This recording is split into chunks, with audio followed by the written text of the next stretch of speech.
문재인 대통령은 지난 21일 현지 시간 한미 정상회담이 종료된 뒤 열린 공동기자회견에서 한미 미사일 지침 종료를 알렸다. 이제 우리가 해야 할 일은 중국, 러시아 등 주변국의 무력을 억제하기 위한 극초음속 장거리 미사일을 개발하는 것이다. 42년 만에 사라진 한미 미사일 지침. 문 대통령은 회담 후 기자회견에서 기쁜 마음으로 한미 미사일 지침 종료 사실을 전한다며 바이든 정부 출범 초기 한미 방위비협정 타결과 더불어 한미동맹의 굳건함을 대외적으로 과시하는 상징적이고 실질적인 조치라고 자평했다. 한미 미사일 지침은 1979년 9월 한국군의 장거리 탄도미사일 독자 개발을 막는 대신 미사일 관련 기술을 제공하기로 한 한미 간 양해각서로 알려졌다. 그러나 실제로는 존 위컴 당시 주한미군 사령관이 국방부에 미사일 개발을 중단하라는 서한을 보냈고, 노재현 당시 국방장관이 그렇게 하겠다고 답장한 것이 전부다.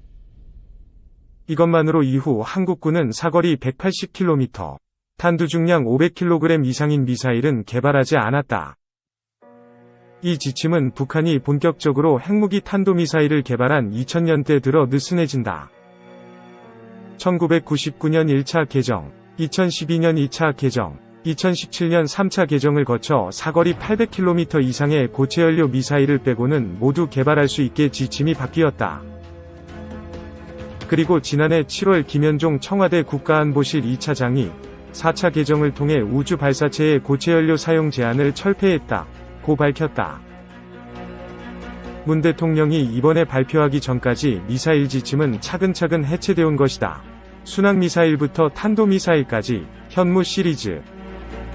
현재 우리 군은 유도탄 사령부 예하에 탄도미사일 및 순항미사일 전력을 두었다. 우리 군은 자체 개발한 미사일에 현무라는 이름을 붙였다. 단거리 지대지 탄도미사일은 현무-2다. 사거리 300km 위 현무-2A, 500km 위 현무-2-B, 800km 위 현무-2-C까지 알려졌다. 순항미사일은 현무-3다. 사거리 500km는 현무-3-A, 1000km는 현무-3B, 1500km는 현무-3C다. 현무-3C는 2010년 7월부터 실전 배치한 것으로 알려졌다. 현재 우리 군은 사거리 800km 이상, 탄두 중량 2T 이상인 현무-4 탄도미사일과 사거리 3000km의 순항미사일 현무-3D를 개발 중이다. 현무-4는 지상 낙하 시 관통 깊이가 180m 이상이라는 소문이 있다. 북한군 최고지휘부라는 철봉각까지는 아니어도 대부분의 군 지휘소는 무너뜨릴 수 있다. 현무-3D는 잠수함이나 구축함에서 발사하면 미군의 토마호크나 러시아의 클럽, 칼리브르 같은 역할을 할 수 있다. 이렇게 보면 우리 군의 미사일 개발은 충분해 보인다. 하지만 현실에는 장애물이 많다. 우리 군이 주변국을 대상으로 군사적 억지력을 발휘하려면 극초음속 장거리 미사일이 필요하다. 미국, 러시아, 중국만 가진 극초음속 장거리 고정밀 미사일 향후 전쟁에서 판을 뒤집는 무기로 꼽히는 것 중 하나가 극초음속 장거리 미사일이다. 러시아와 중국이 선두주자이고 미국이 이를 바짝 뒤쫓는 상황이다. 러시아는 2015년 2월부터 대륙간 탄도미사일 ICBM 발사체를 활용한 극초음속 장거리 미사일 아방가르드를 개발했다. 2019년 12월 러시아는 아방가르드를 실전 배치했다며 이 미사일은 누구도 막을 수 없을 것이라고 주장했다. 극초음속 활강 탄두가 마하 20으로 목표를 향해 돌진하며 요격체계를 피할 수 있다는 주장이었다. 러시아는 또 마하 8로 1000에서 2000km 밖 목표를 타격할 수 있는 지르콘, 마하 10으로 2000km 밖의 목표를 파괴하는 킨짤도 보유했다. 중국은 다양한 탄도미사일을 개발해 대함탄도미사일 ASBM로 사용 중이다. 이 가운데 러시아 아방가르드처럼 극초음속 활강 탄두를 쓰는 것이 둥펑-17 DF-17이다. 2014년 1월부터 시험 발사를 시작했다는 DF-17은 길이 11m, 무게 1호TV 탄도미사일이다. 사거리는 1500에서 2500km, 속도는 마하 5에서 10로 추정된다. 탄두가 글라이더 형태여서 자체 비행 능력을 가졌을 것이라는 분석이 지배적이다. 중국이 DF-17은 사드, THAAD 종말 고고도요 격체계, 로도 못 막는다 고 자신하는 이유도 이 때문이라는 지적이 있다. 미국은 2018년 8월 뒤늦게 극초음속 장거리 미사일 개발에 뛰어들었지만 빠른 성과를 보였다. AGM-183A ARRW, 별칭 에로는 길이 6.5m, 직경 0.7m의 소형 미사일이지만 마하 20으로 1600km 거리의 목표를 타격할 수 있다. 탄두에는 핵폭탄을 장착할 수도 있다. 지난 4월 시험 발사가 실패했다는 CNN 보도가 있었지만 개발에는 오랜 시일이 걸리지 않을 전망이다.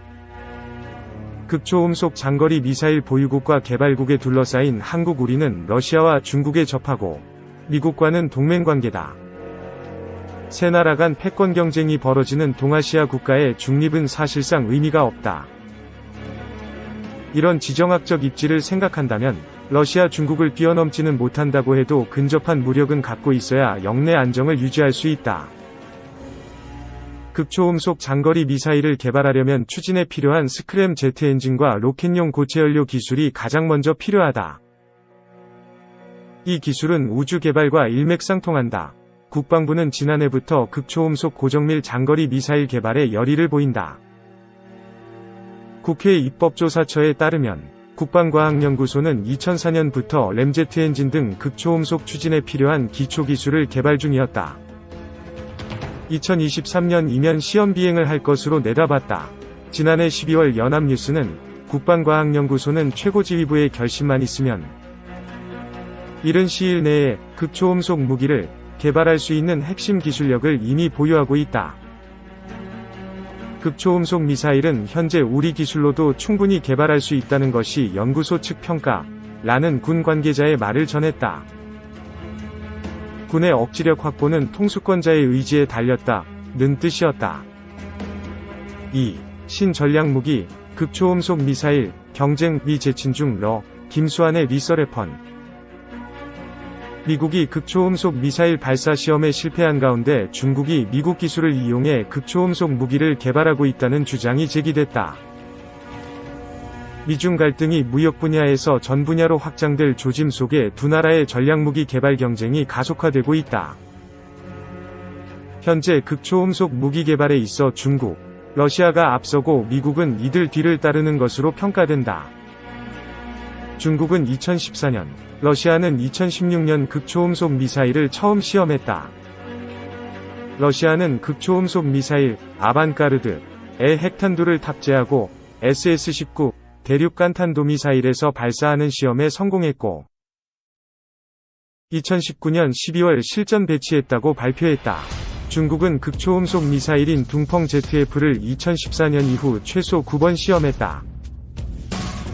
미 북부사령부 사령관은 지난해 2월 중국이 러시아와 유사하게 대륙간 미사일 ICBM 범위의 극초음속 미사일을 시험하고 있다면서 저고도의 고속이어서 미국의 대응 능력을 복잡하게 만들고 있다고 말한 바 있다.